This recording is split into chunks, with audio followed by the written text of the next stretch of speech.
Hi everyone, my name is Melody. Welcome to my channel where we talk a lot about not shopping and efforts to travel. So here we go.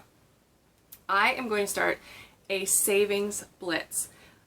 I had an absolute insane summer. It was great. It was busy and I didn't have a chance to make a concerted effort to save money, and things came up that I needed to tap into my travel savings fund. So if you're not familiar, my routine is every 2 weeks on payday, I make a video about all the things that tempted me to shop that I didn't buy. I add it up and I transfer that amount into my travel savings fund. And I was up to over $1,300 in there. But things happened, as in I had some friends come to town and we had a fun time together.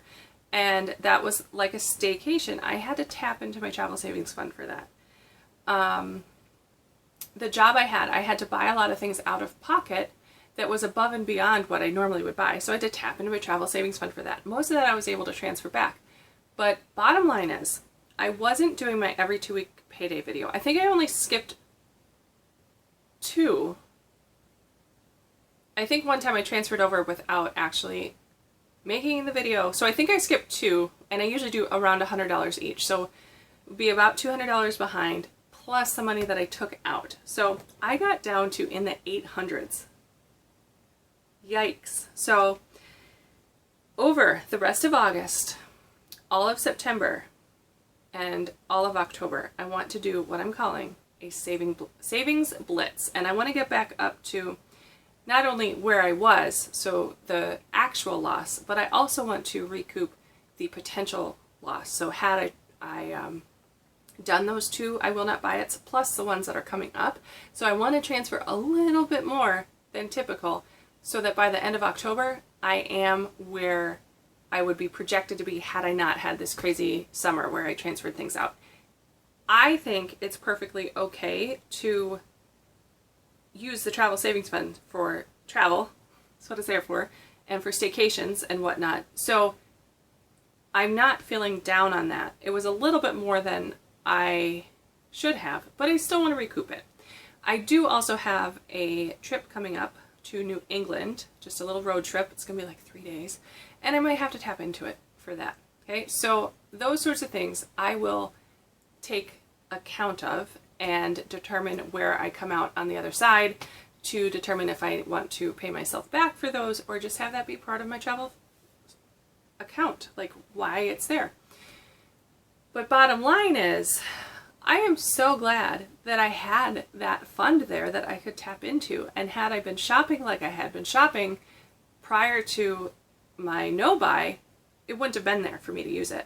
I would have been whining and complaining that I didn't have any money to go hang out with my friends when they came into town, or that I couldn't, go shopping with them. We did a little shopping and it was fun, and I have no regrets on that, and that's what that travel fund is for. So I'm so happy that I had that available to me. However, I want to go over a few numbers with you. So at the height of my travel savings fund, I was at $13.81 and 53 cents.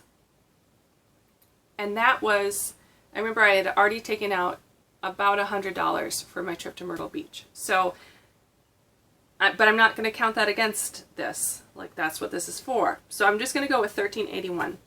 I took out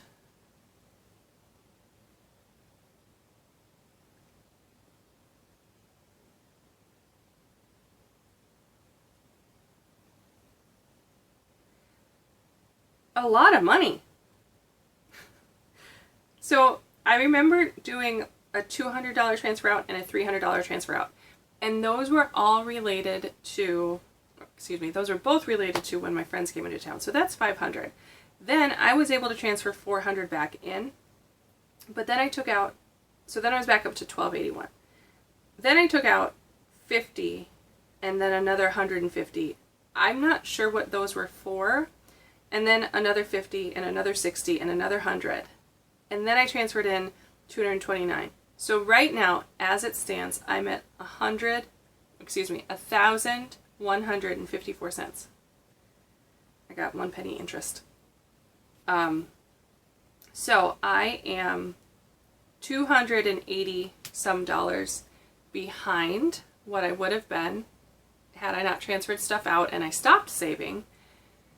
So I want to make up for that, and then about 200 more, so 580 something for the I did not buy it that I missed, and then the few more that I need to do for these months that are coming up. So I will get back into my I did not buy it, and I will, you know, cushion it a little bit with a little bit more money to go to go beyond my routine of around $100 every 2 weeks. And I'm also going to take notes on where and how I saved money, so I can be very conscious. That is such a hard word for me for some reason. I'm going to be very conscious about how I'm spending my money and where I'm saving it. So then, therefore, maybe in the future I can move forward and do those sorts of things. I do have a few things that I have, and this is a fail on my part. A few things on like Easy Pay. I use that term broadly. That I need to finish up. And I think I talked about this in my update. Because my wardrobe was split, I felt like I had holes in my wardrobe, and I was filling those with a little bit of shopping. So that's going to slow me down in my savings. I know it is. And also going on this trip. But I believe I can do it in these next 2.5 months. It is August 9th today. So in these 2 3/4 months, I believe I can get caught up, definitely caught up to the actual loss, but I hope I can also make up for the, what would have been the potential gains had I continued with my I Did Not Buy It series throughout the summer. So that's my goal. I'm going to have an update video or a conclusion video at the end of October, or might go into the beginning of November, depending on when I film it.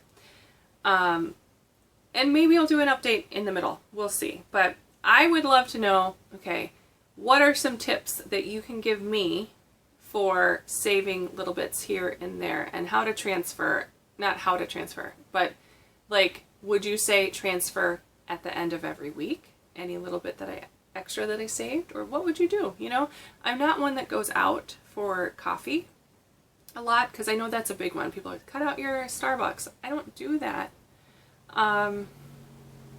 Yeah, so I'm just trying to think of other little things maybe that I could save here and there. Do you have suggestions? I would love to know. All right, you guys, thanks so much for watching. I hope to hear from you in the comments. Please subscribe if you haven't already, and I will catch you next time. Bye.